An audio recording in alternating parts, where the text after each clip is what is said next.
Okay.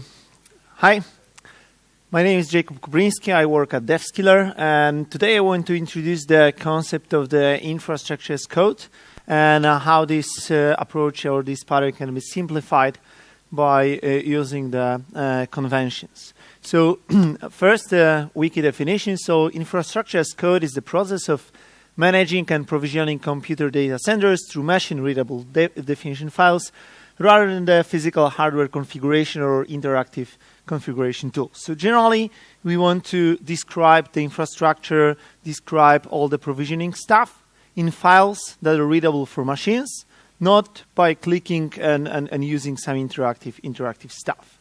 And in infrastructure as code, the first question is, are we talking more about the infrastructure or more about code?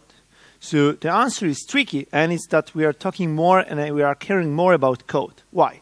Because it's infrastructure as code, okay? So the form that we are trying to represent this infrastructure is more important than the product. Because infrastructure, so for example, a virtual machine on AWS or Azure Cloud is just artifact, okay? And we can achieve this artifact, create this virtual machine, going by many different ways.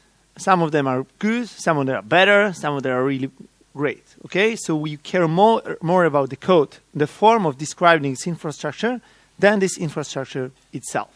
And before we talk about the infrastructure as code, let's think about what's the infrastructure. So for me, infrastructure is everything that you need to run your application. So it's the hypervisor or the cloud provider. It's your virtual machines, operating systems, configuration of this operating system. Like I need a virtual machine on AWS cloud. I need to have an operating system like CentOS installed on it. This CentOS needs to have some packages, some users, some catalogs, some directories, some services defined, some firewall ports open, etc. Okay.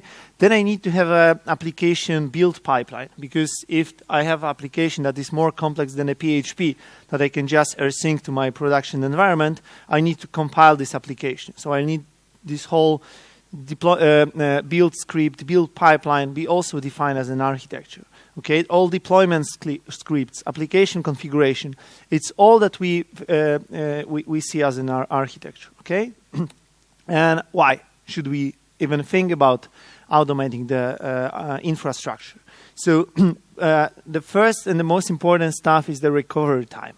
If I have my infrastructure described in a scripts, in a files, that I can just reply many times, they will usually finish in the same amount of time. So I know that I need like 12 hours or 2 hours to recreate my whole infrastructure. Okay, so my recovery time is fixed, and it will be I can do it much faster than by clicking, and then I will of course forget about many things probably. So the backup complexity. As long as I'm creating all machines, I'm configuring all machines, and I'm deploying all machines, I don't need to back up anything except the data. Okay, so no more virtual machine backup.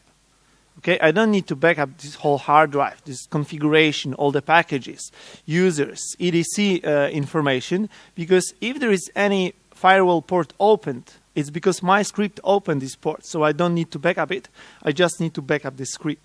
Okay, my infrastructure becomes really simple. I can understand what's happening. It's readable, because if you want to know what firewall ports are open on this particular server, you don't need to SSH into the server, invoke some Linux stuff, commands, etc. You just take a look at the script, and you know, okay, so this script is opening this and this and this port. So that's the state of my infrastructure, right? It's also auditable. I can version my architecture, okay? I can check, okay, so why this JVM flag has changed. Okay, git blame, and I see, okay, this and this developer changed it because of such, I don't know, Jira task or something like that. Okay, so is it simple to do that? Generally, there are three problems.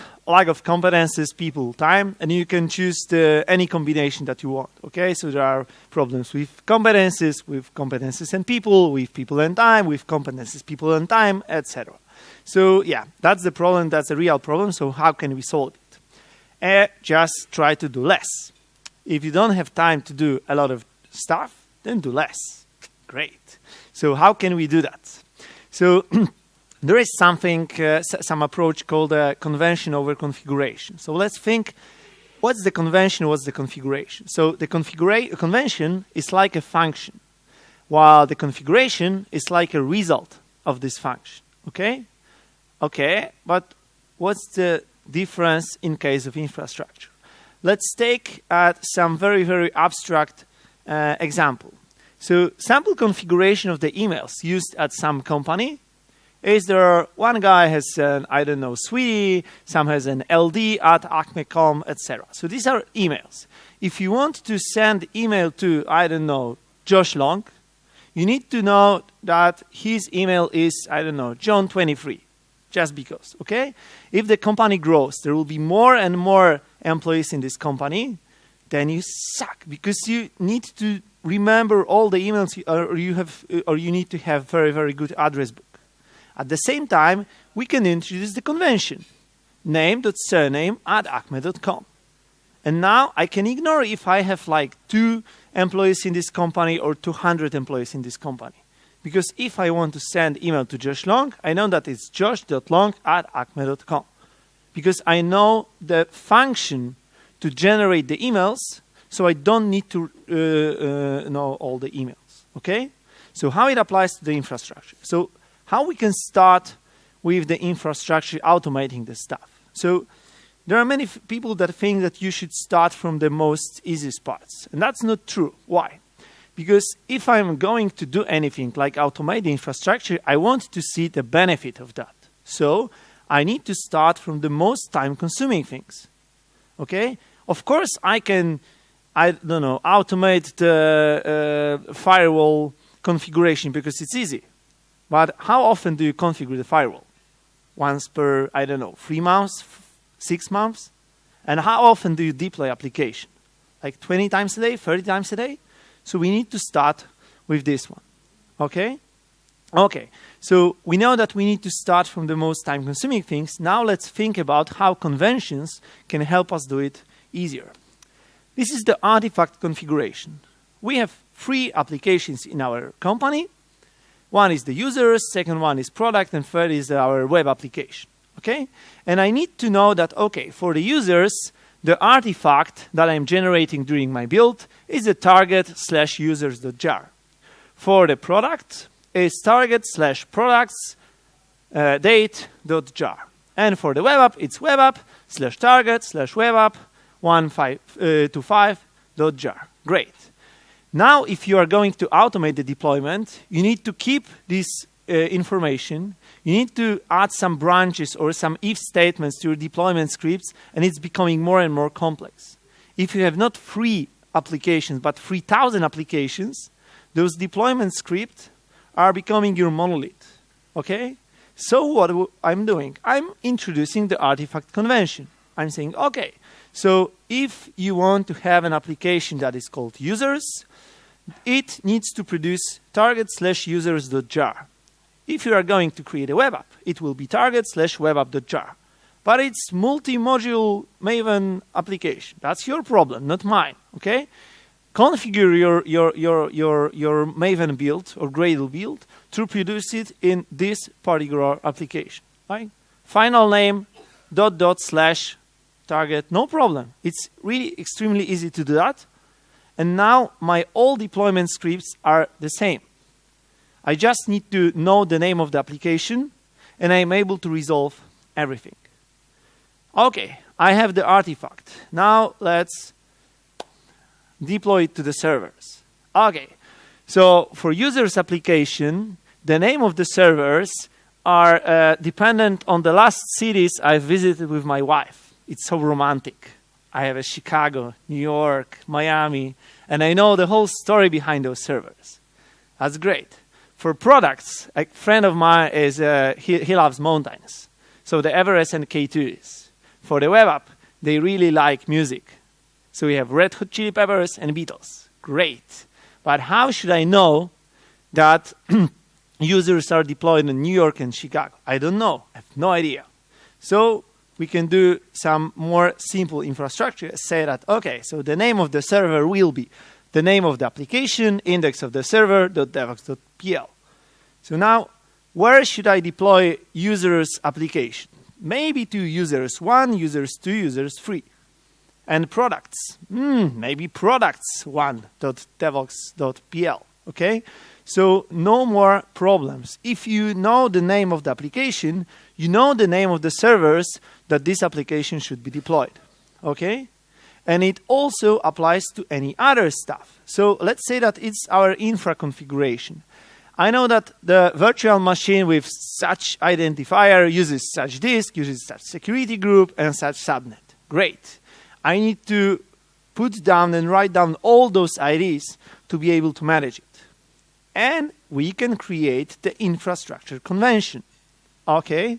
And let's say that we want to use the subnet, and subnet will be Devoxx, prod, West Europe, subnet, APP.